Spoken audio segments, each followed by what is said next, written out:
rumbo de la mañana y como les habíamos anunciado desde el pasado viernes, hoy tenemos plato fuerte.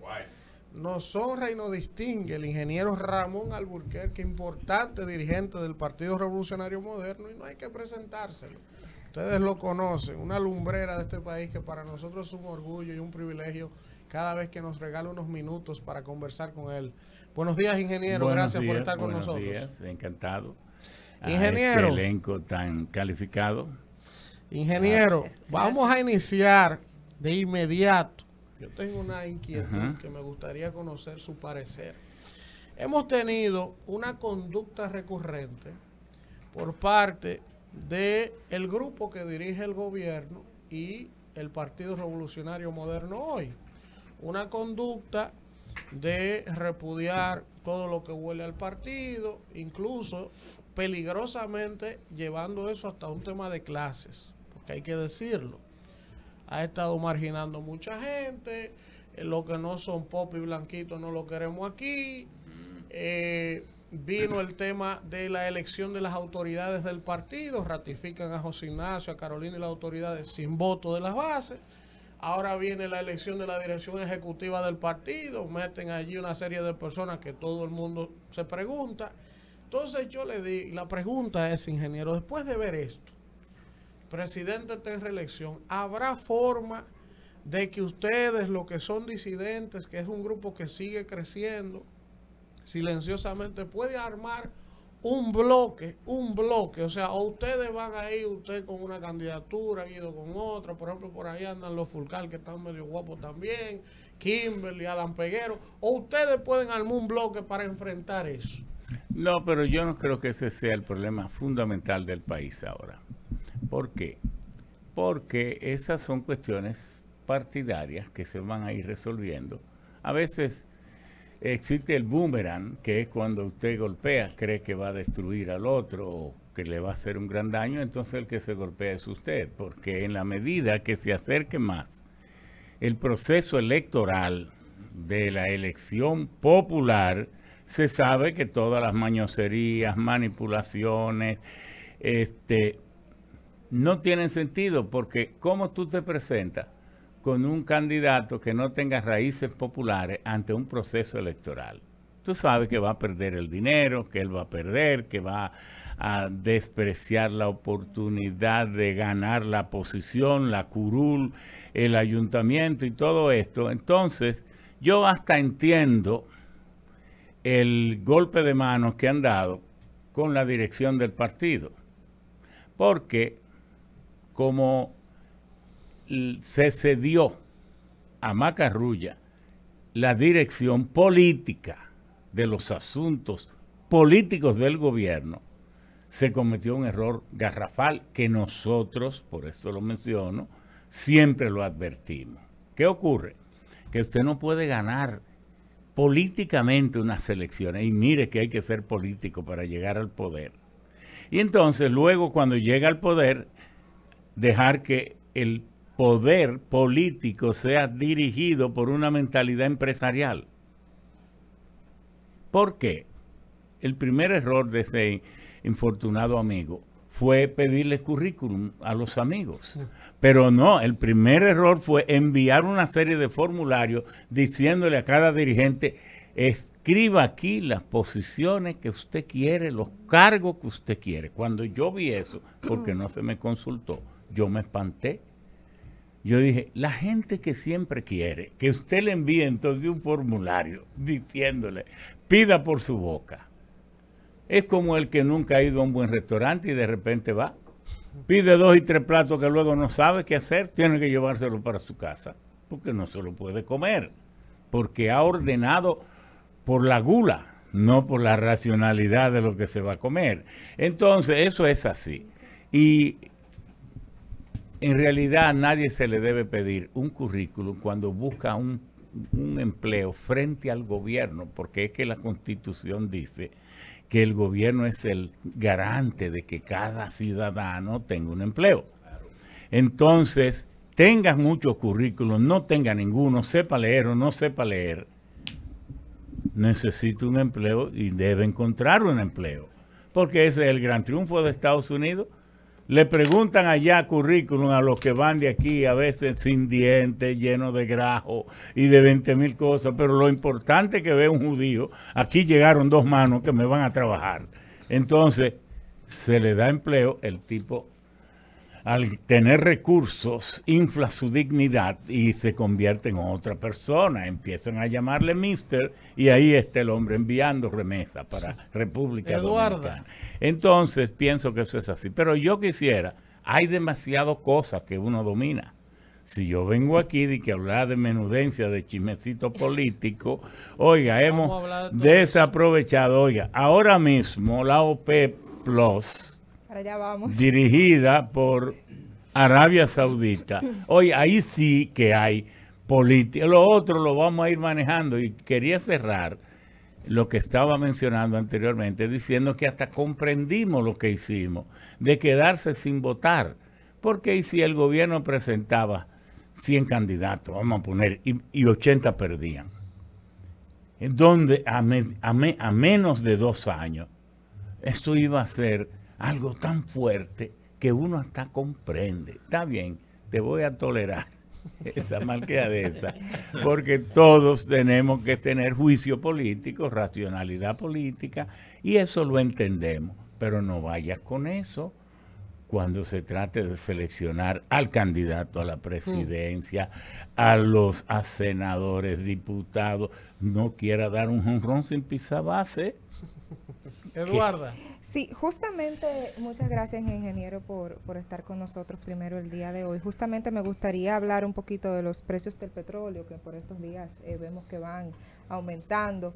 ¿Cuál es la repercusión que tendría eso en la República Dominicana? ¿Estamos preparados para nosotros enfrentar esa situación? ¿Habrá alzas en todos los derivados del petróleo, nosotros que somos dependientes de muchos de estos? ¿Y cuál es su lectura de cómo el gobierno entonces debería afrontar la situación? Son varias preguntas. Sí, claro, son varias.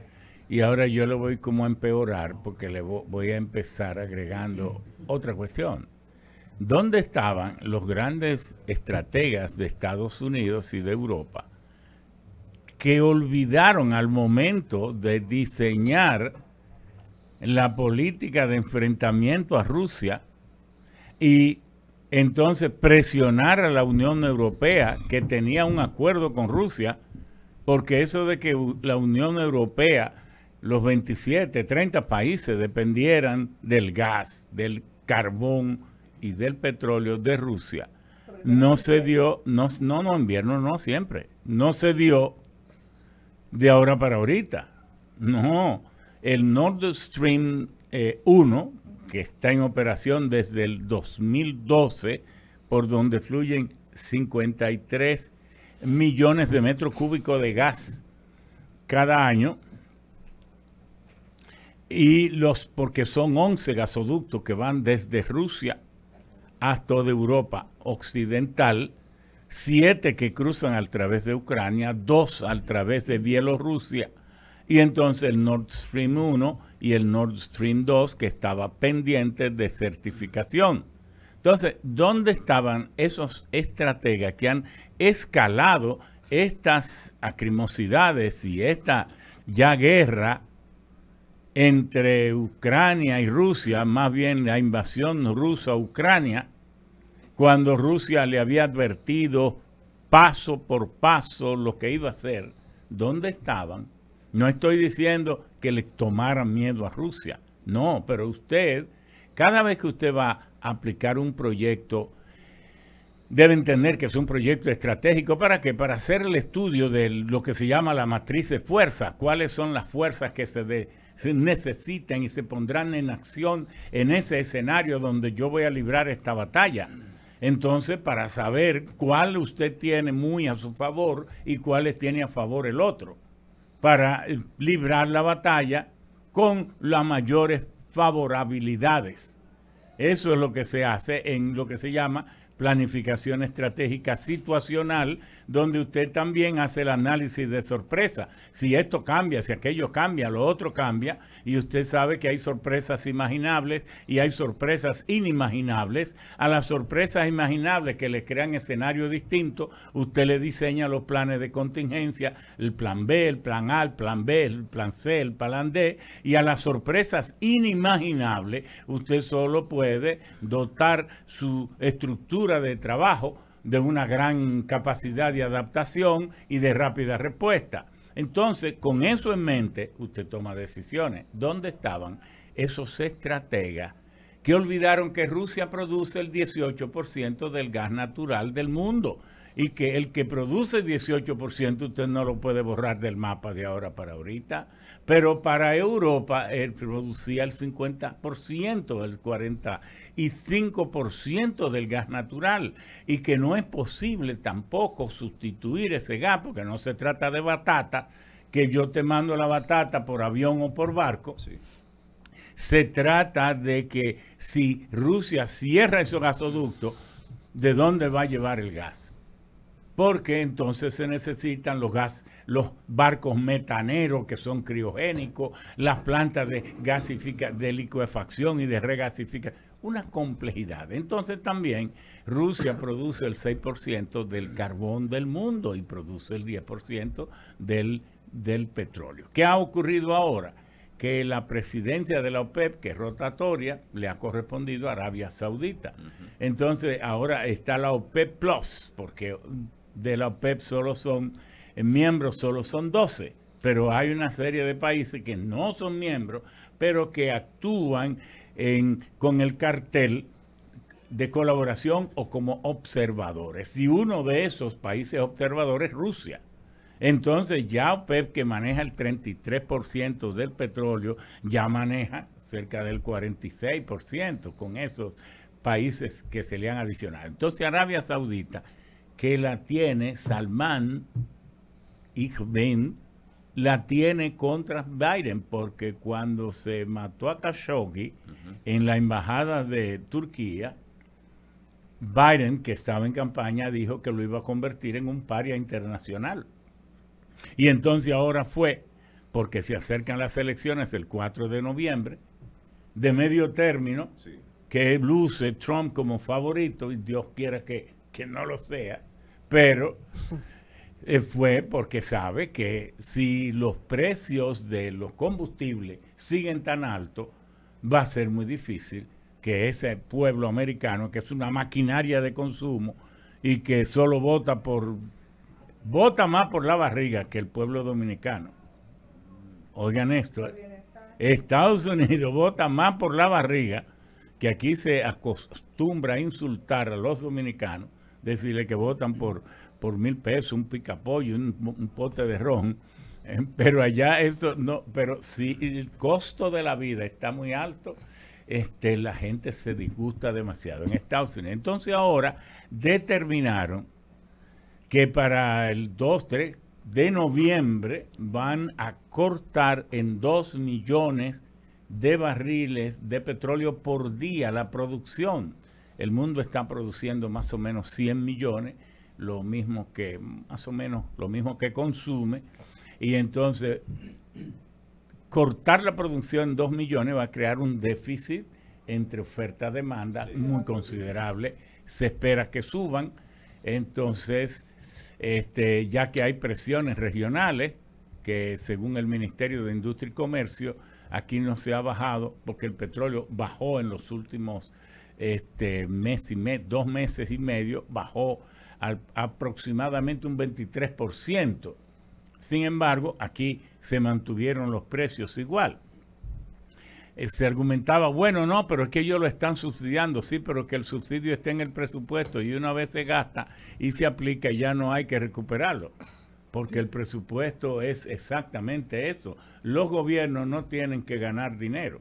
Los gobiernos lo que tienen que hacer es una buena gestión. Entonces, los presupuestos de los gobiernos se manejan. Lo que ingresa, eso mismo se gasta. Y eso es lo correcto. ¿Por qué? Porque los gobiernos tienen que dar buenos servicios y no se justificaría tener dinero ahorrado o guardado cuando faltan cosas por hacer. Entonces, es bueno que la gente sepa eso, que el manejo de un presupuesto para una empresa o para una familia no se maneja igual que el presupuesto para el Estado.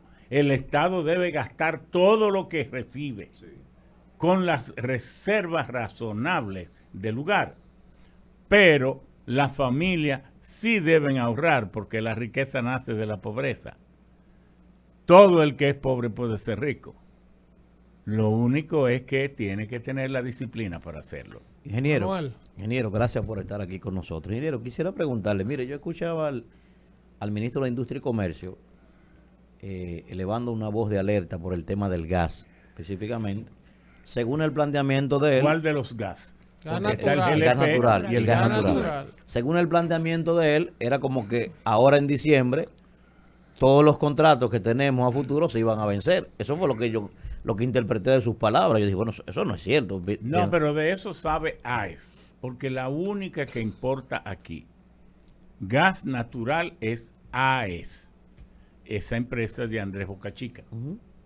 Y ellos son los que saben y hacen sus contratos. El gobierno no hace ningún contrato, ni nunca lo ha hecho. El gobierno hace contratos con la refinería dominicana de petróleo, pero la refinería no tiene cómo manejar gas natural.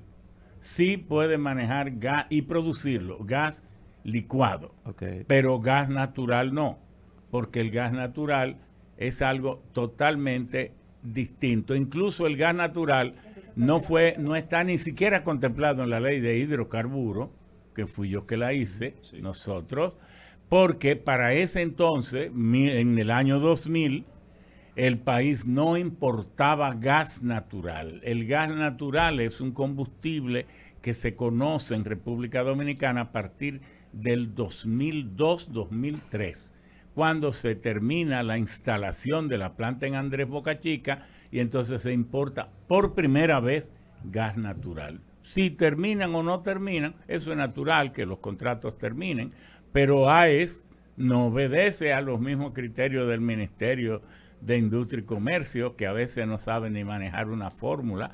AES tiene una visión y una estrategia contractual porque AES es una empresa mundial, global. Claro. Sí sabrá de eso. Ingeniero, entonces la pregunta quería hacerle, ingeniero, a propósito de esta situación que se está dando, nosotros estamos preparados, ingeniero, para una crisis global con el tema del gas natural, y cómo usted recomienda que pudiéramos enfrentar eso. Desde que tú utilizas la palabra crisis, nadie está preparado para crisis. Cuando uno enfrenta una crisis, se llama crisis porque es una anomalía que sale de lo normal. Por eso es crisis. Si no, sería manejado dentro de lo que son las prácticas diarias. Entonces, nadie está preparado para crisis, pero evidentemente que hay unas crisis más fuertes que otras. República Dominicana está en una crisis que ojalá el presidente la explicara, porque a veces los presidentes llegan como que llegó, las elecciones se hicieron en pandemia, se juramentó en pandemia, tomó poder en pandemia, gobernó un año en pandemia, y entonces es posible que no quiera hablar más de crisis. Vino entonces la guerra con Ucrania y todo ha sido una crisis. Ahora bien, si fuera yo el presidente, yo le explicara al país varias cosas que hay que explicarle. ¿Por qué? Porque yo entiendo, y esto lo digo a favor totalmente de una buena gestión del gobierno. ¿Qué es lo que quiero decir? El gas natural en el 2021 terminó comprándose como a $2.90 el millón de BTU, porque el gas natural se compra y se cotiza de una manera rara. Si tú quieres, entra ahí en tú dices en Google, entra como Henry Hub. Henry así mismo con H, Henry, Y, entonces Hub, HV. el motor de Henry Hub es el buscador de precios y de cotizaciones que te dice a ti en cualquier parte del mundo los precios del gas natural. Y es bueno que ustedes como periodistas tengan acceso a todo eso porque con un simple clic ahí mismo ustedes a cuánto está el Dice las 6.48. míralo ahí, ¿qué dice ahí? Ajá, espera. Ok, vamos a ver. Aquí, míralo ahí. 9,92 dólares El metro cúbico. el millón, ya le estoy aclarando. Ok. Que en el gas natural es por millón Por de millones BTU. de BTU. Miren qué raro, ¿eh? Por ejemplo, en el GLP puede ser por tonelada, Sí. o puede ser por galones, o puede ser por barriles. Pero en el caso del gas natural es por millón de BTU. O sea que se ha triplicado. Se ha triplicado y el 41% de la electricidad De la generación, de la de la matriz. generación es a gas natural. Entonces, eso sí merece un discurso del presidente. Señores, estamos ante esta situación. La semana pasada yo decía eso aquí. Estamos ante esta situación. Se nos ha triplicado el precio del gas natural y ahí no tenemos nada que hacer. Y el tema eléctrico, ingeniero. No, ¿sí? Ahí entonces va. voy ahora, porque ¿cómo no hay electricidad sin gas? No. Bueno, entonces, vámonos por el carbón. Busquen ahí. yo quería Bueno, el preguntarle- carbón es más misterioso porque hay unos monopolios sobre el carbón, aunque existe la asociación de World, the Association of Coal World Association, la Asociación Mundial del Carbón, Sí. pero no le gusta dar cotizaciones en los motores de búsqueda. Bueno, pero el carbón está a 390, 380 dólares y en el 2021 el carbón se compró a 78, 80 dólares y ahora está más, casi a 5 veces. Eso merece un discurso porque el 33% de La generación. la electricidad se O produce sea que con el carbón. 70% de la generación está complicado. Pero nosotros estamos diciendo aquí lo que debería ser un discurso del jefe del Estado. Ingeniero. ¿Por qué? Porque entonces el 13% de la electricidad se produce con derivados del petróleo, fuel oil, bunker C, gasoil y todo también eso. Solo el 13%. Y eso, y miren cómo anda. A Entonces, propósito, ingeniero, de ese tema. el restante, para terminar, son energías renovables. 7.7% con agua, hidroeléctricas, 6% con eólica y 2.5% solar y solo 0.6% de biomasa, que es el uso del bagazo para la generación de electricidad. En Asua hace unas semanas se generó una situación de tensión, Sí. precisamente La porque barcaza. iban a instalar una barcaza, ya el Estado, el gobierno dominicano le dio los permisos, pero la gente de Asua se opone. No, pero eso es un disparate, y me excusan, Ajá. una insensatez, digamos, de los asuanos, a quienes yo quiero tanto. Oye, ustedes no quieren... De Asua. No, pero es insensatez de quien sea. Y ahí no hay en el Osama 2. Pero ¿y a quién y si usted quiere electricidad, ¿dónde demonios se va a producir? Pero hay gente como que se mete en cosas por estar de moda. Como a mí me gusta siempre decir las cosas como son. Eso no tiene sentido. Porque ¿qué es lo que hay que ver? Tráigame el plan aquí para nosotros analizarlo Pero traiga. y ver todo eso. Pero es que son cosas normales que se instale una barcaza con una planta para generar electricidad en una situación en que si no se instalan, porque yo mismo, como de que entendido en esto, vivo exigiendo que se instalen esos 400 megas. ¿Para qué? Para evitar los apagones. Pero no se pudiera instalar en otro lugar. Pero hoy en la de aquí, las medidas ambientales que hay en el Osama, estamos todos muertos aquí, o enfermos todos.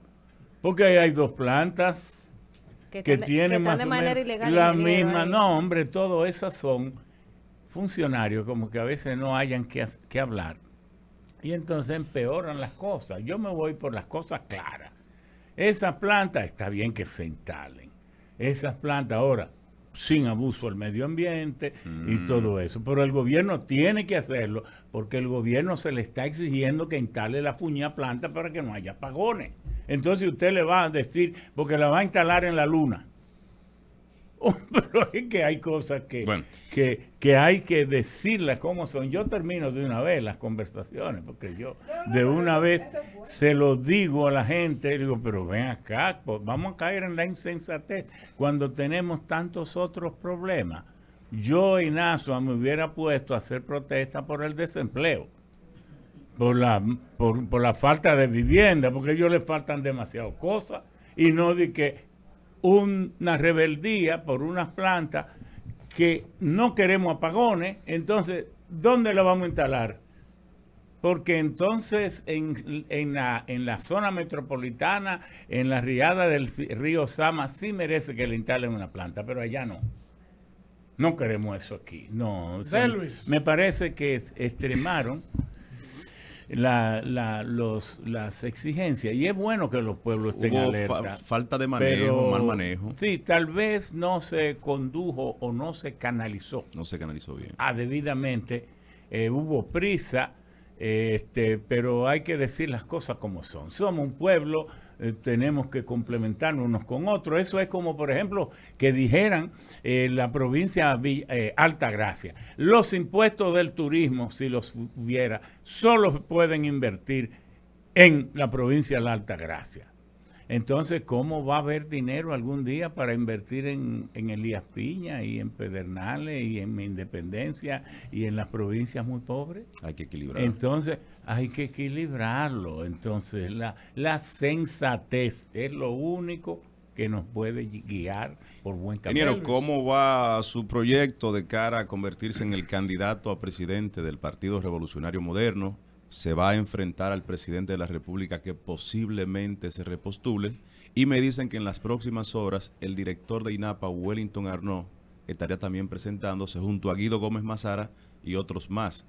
El caso suyo, ¿cómo va su proyecto? Bueno, mientras más candidatos haya, más riqueza de opciones hay. Sí, claro. Entonces la gente tiene de dónde escoger. Lo que no es correcto es que se diga, es fulano de tal porque ya ganó una vez, porque está en el poder, aplastando las disidencias y aplastando las opciones y el derecho a elegir. Sí, claro. La democracia es la que quiere que no pensemos todos igual. Fíjese qué cosa, es la democracia.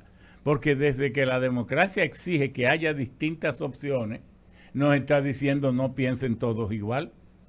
Entonces, eso es porque esa es la garantía de que se puede revisar lo que se está haciendo, de que el que está actuando y gobernando no se duerma en sus laureles, de que no crea que es que él es tan importante que cayó del cielo y que por tanto hay que soportarle. No, que siempre todo tiene que estar sometido al escrutinio. ¿Cómo va nuestro proyecto? Muy bien, es un trabajo paciente, sin algarabía, haciendo juramentaciones, obteniendo el liderazgo, porque el liderazgo de primer nivel está casi todo en el gobierno. De ahí usted no va a encontrar muchos coordinadores para el trabajo, pero es que detrás de cada alguien que se siente el jefe, hay 10 que están aspirando, y a veces dentro de esos 10 hay muchos que son mejores que el que está.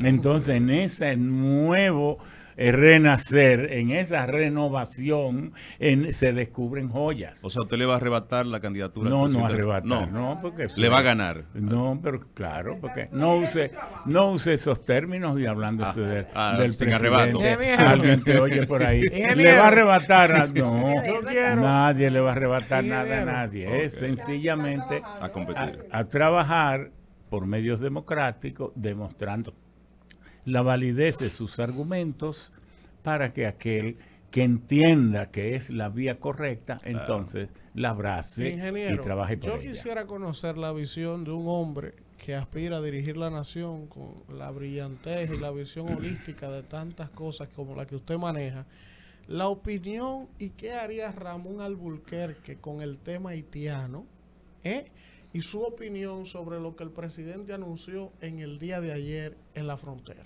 Mira, el pueblo haitiano es uno de los pueblos que tiene una de las historias más ricas, pero más trágicas también. Imagínate tú cómo empezó esa gente a ser captado como si fueran animales en las planicies y en las montañas de África, a veces entregado por su propio jefe de clanes y de tribu, sí, para venderlo.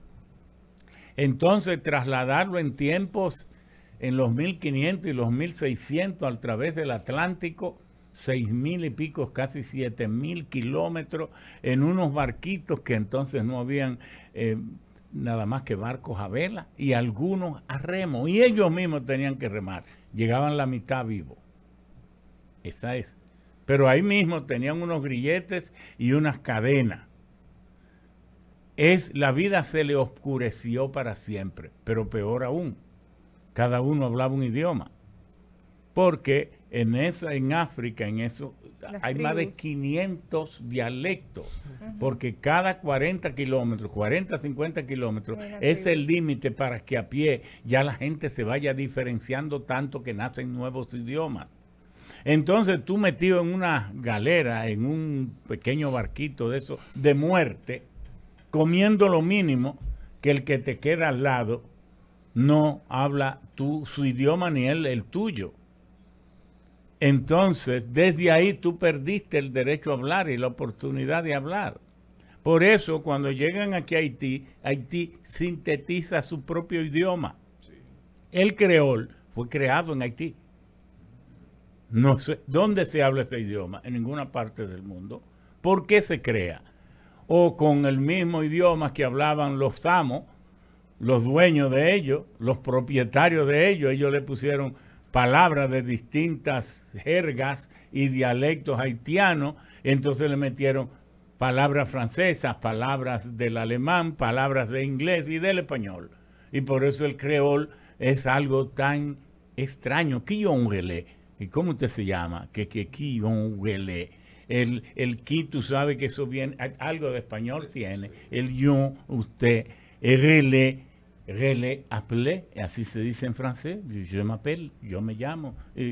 ¿Cómo te appelé? ¿Cómo te llamas tú? Entonces, todo eso da como esa ricura que se llama el creol. Pero entonces, Francia, que fue la que contribuyó a liberar esas 13 colonias, quitarse la Gran Bretaña para que no fuera tan poderosa al poderío británico, y entonces formó a Estados Unidos. Fue Francia que lo forma, pero entonces le envía una serie de esclavos de eso para que peleen por la libertad en Estados Unidos. Entonces ellos aprenden que la libertad tiene un valor. Entonces cuando vienen aquí dicen, si yo peleé por aquella libertad, ¿por qué no peleo por la mía?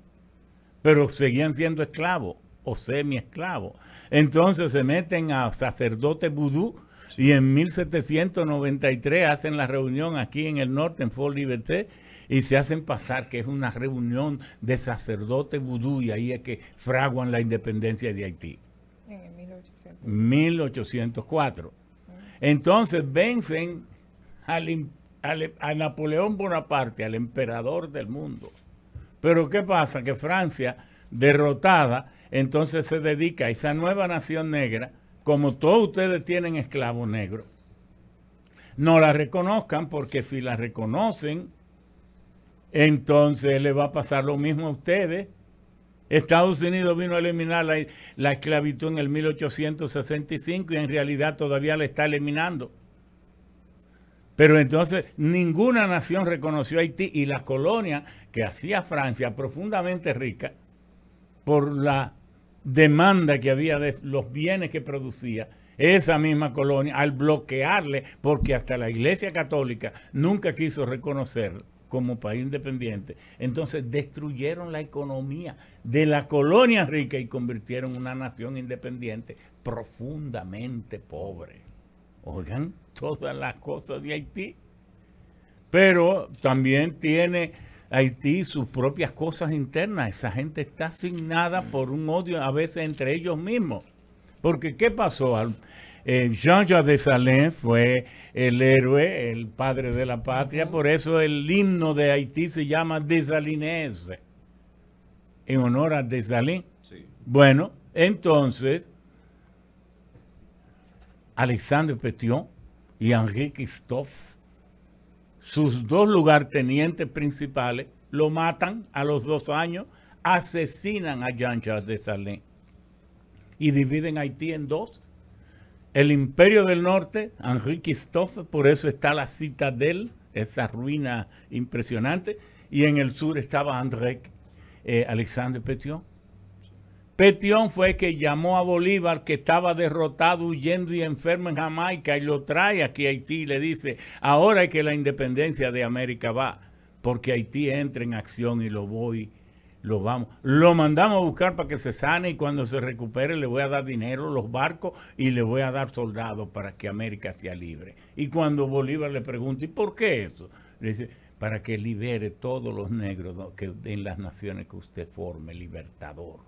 Y así mismo lo hizo. En el 1816 financia a Bolívar, le da barco, le da todo. Y ahí es que reempieza la lucha por la independencia de América. Y en el 1817 volvió a hacerlo. De manera que tiene también sus glorias. Pero ese pueblo se fue empobreciendo y con todos esos problemas raciales, esos problemas de la esclavitud en Haití, hay 17 tonalidades de negritud y de mulatismo y cada uno tiene una jerarquía social. Eso es un infierno entender todas esas cosas. Ahí sí hay segregación racial. Ahora, ¿cuál es el problema? Que han destruido los recursos naturales, prácticamente todo. Solo el 23% de los haitianos conoce la electricidad, sabe lo que es un bombillo, tiene bombillo. 46 con hambre pura. Sí, es una situación de que es el mundo el único que puede ayudar a Haití. Nosotros ya hemos hecho demasiado. Pero además, al haberse perdido el control del orden público, de nada vale ni siquiera enviar ayuda alimentaria porque las pandillas lo van a coger. Sí. Porque las pandillas van a impedir que lleguen los médicos a curar a los niños y a los enfermos y a los ancianos. Pero además, alimentos, ropa, y cómo puede si hasta las industrias que están funcionando como Conavi, las atacan.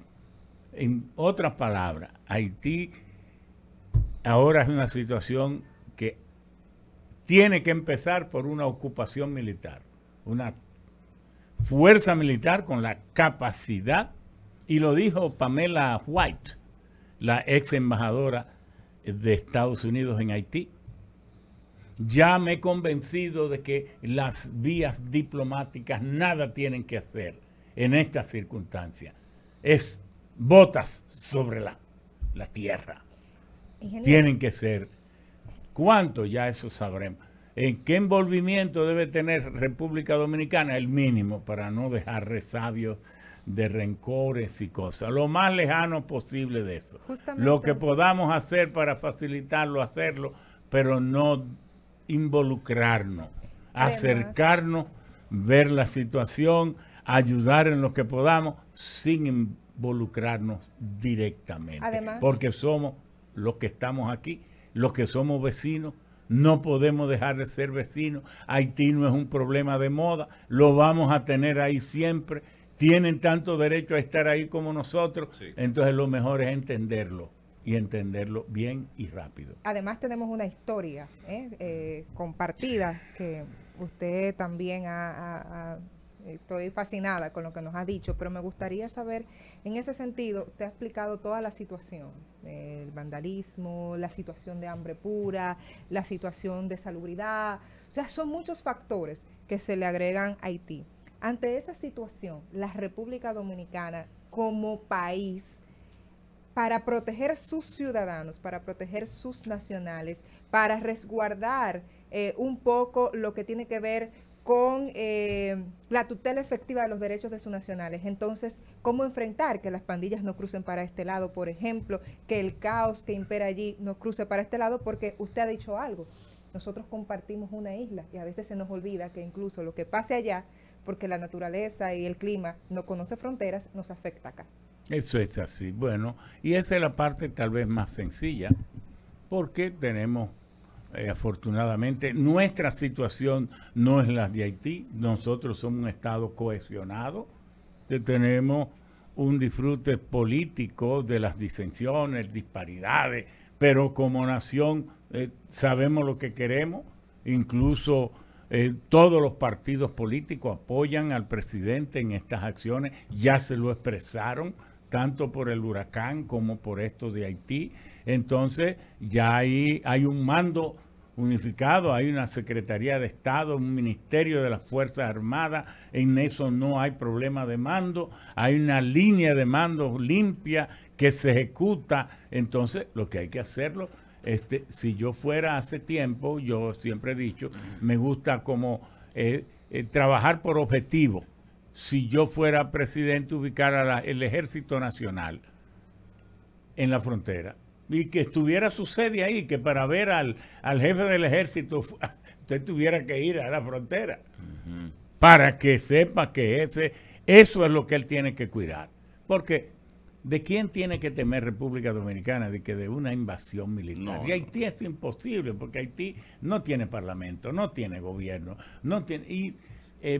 pandillas son pandillas, eso no tiene vocación ni de guerrilla, eso no es, son manejables. Ahora en Haití no lo son porque no tiene ejército, porque la comunidad internacional cometió el error, y lo dijimos 1000 veces cuando eso se hizo hace 13 años. Que disolvieron el ejército, sí. Que disolvieron, era peor es lo que se hizo, era mejor ese ejército malo, duvalierista, con 1000 problemas.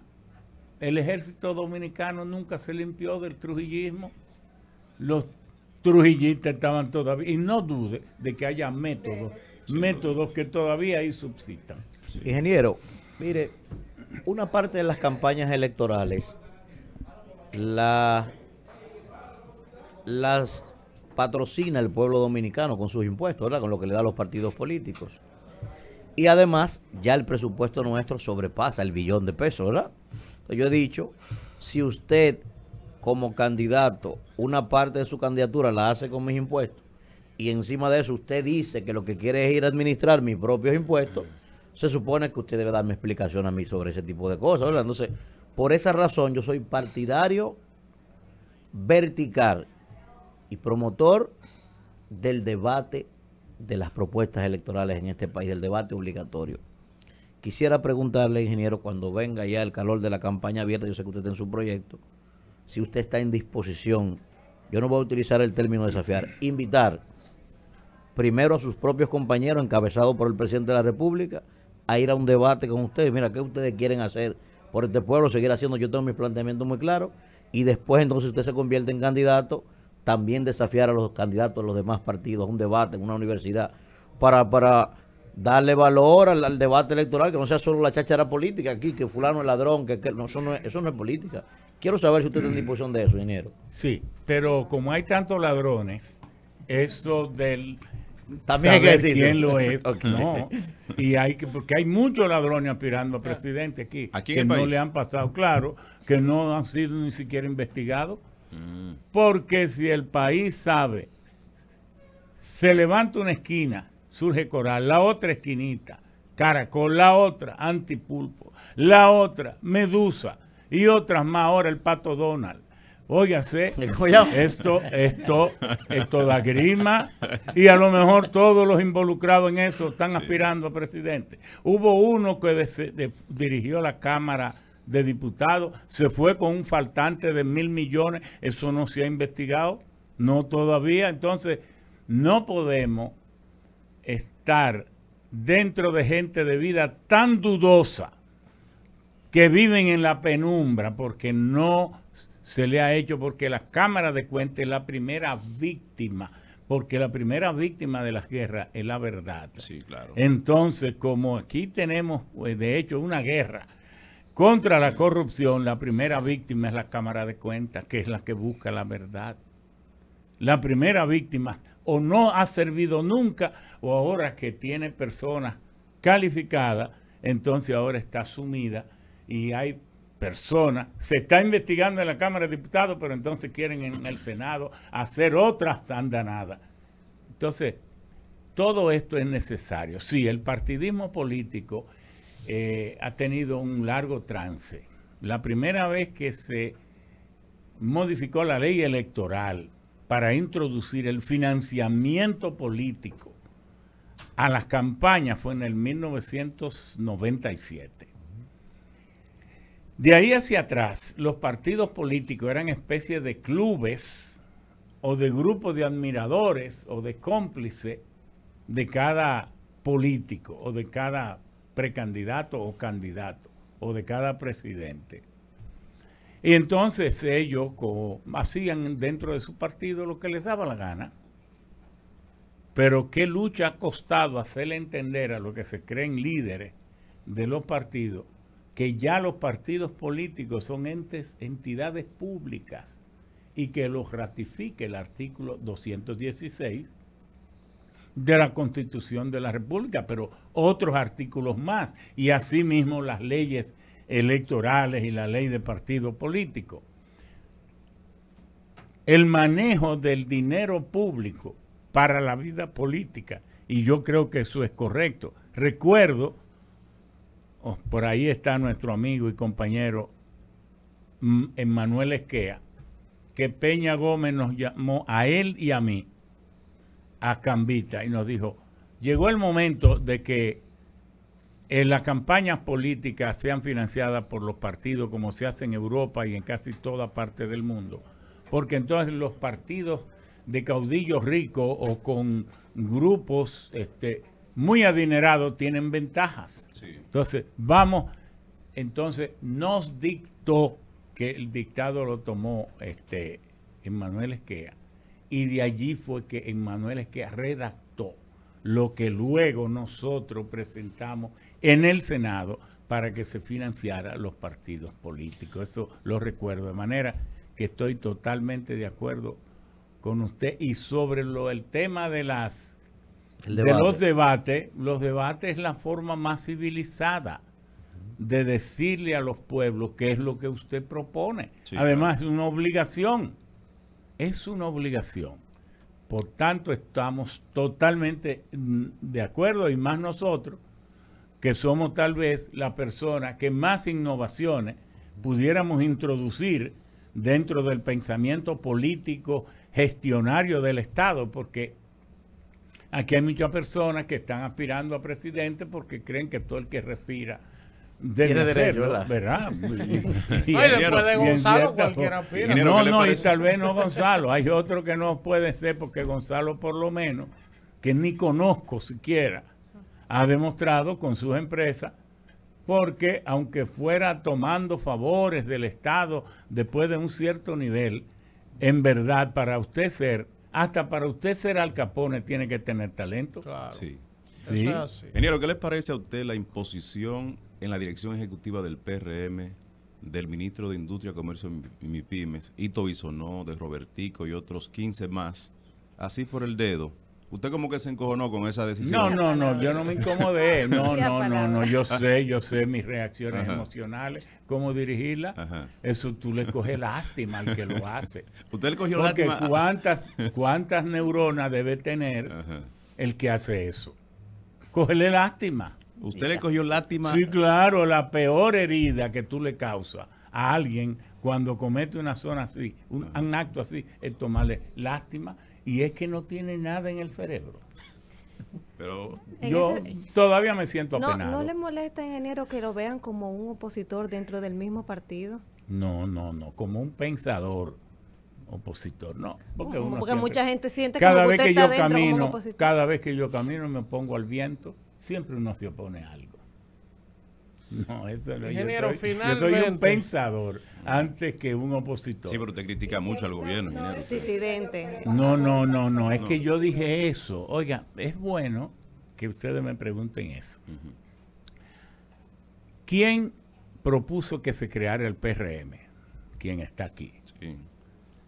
Teníamos 36 sentencias en contra de nosotros que nos oponíamos a la forma despótica como la entonces dirección del partido lo hacía. Entonces fui donde Hugo Tolentino y le dije, doctor, yo siempre lo consulto, ¿por qué no proponemos la creación de un nuevo partido? Porque el PRD cumplió su ciclo histórico y está vendido y comprado.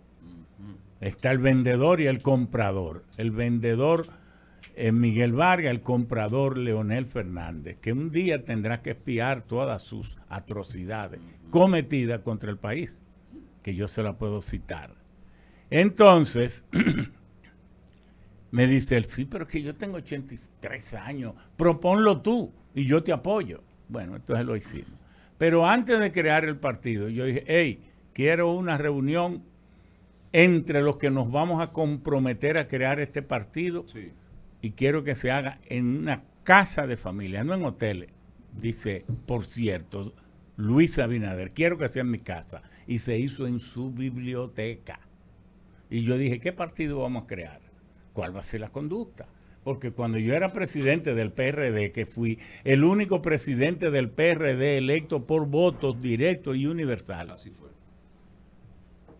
Usted, por ejemplo, Andrés Bautista, usted que era presidente del Senado, aliado a Miguel Vargas, nosotros, la comisión política, tomaba una decisión de que no se aprobara un préstamo y no se aprobara una ley, y usted la ponía el otro día en la agenda para aprobarla. Entonces, así es que vamos a crear un partido. Y así fui yo diciendo. Y dije, me voy a reservar el derecho, porque lo he tenido que cumplir sin haber hecho reserva de él. Cuando salimos del gobierno, en el PRD, del gobierno de Jorge Blanco, el único que se atrevió a crear un programa de televisión para explicar las medidas importantísimas que habíamos creado, pero además el único que fui cuando lo estaban enjuiciando, y le dije al tribunal, pero a mí hay que preguntarme porque yo fui el secretario técnico, el ministro de Economía, Planificación y Desarrollo con 29 años de edad, yo fui, ¿por qué no me preguntan a mí? Bueno, entonces yo dije, me reservo el derecho de, y cuando lleguemos al gobierno, siempre voy a estar alertando los errores y sugiriendo lo que entendamos, no secreteándole a nadie, no chimeando, porque los actos públicos buenos y positivos no hay para qué secretearlos. Usted secretea una marrullería, una cosa, pero lo que es de claro interés nacional, ¿para qué secretearlo? Ingeniero. Entonces, perdón, Sí. dije, voy a hacerlo y eso estamos haciendo. Y no hay una sola cosa que nosotros hayamos sugerido que no se haya cumplido. Muchas las han asumido y las que no han asumido les ha salido mal. Ingeniero. ¿Cómo cuáles? Ingeniero. Pero todas, por ejemplo, al salir de la pandemia, una reforma fiscal, yo dije, pero eso no puede ser. No puede ser. Pero además, es que en América Latina se paga un 26% de presión fiscal y aquí 14%, pero ¿a qué se debe?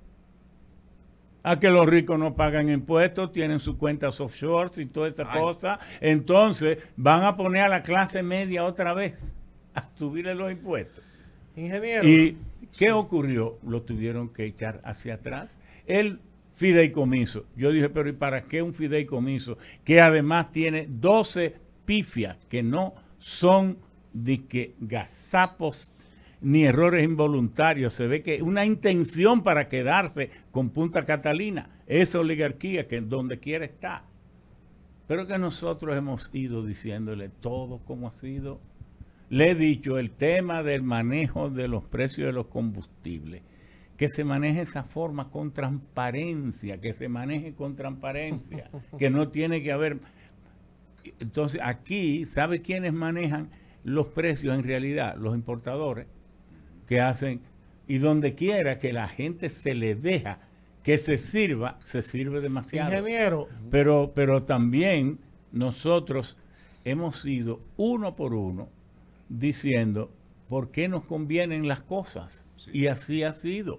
El pueblo a veces parece que están haciendo lo que nosotros decimos, aunque no lo quieren reconocer. Al final, ingeniero, finalmente, por razones de tiempo, la última pregunta. Usted nos hizo una exposición brillante, como siempre, con el tema del gas natural. ¿Cuánta es la matriz de generación? 40%. ¿Cuánto es la matriz de generación de plantas que dependen de fuel oil, petróleo, del carbón?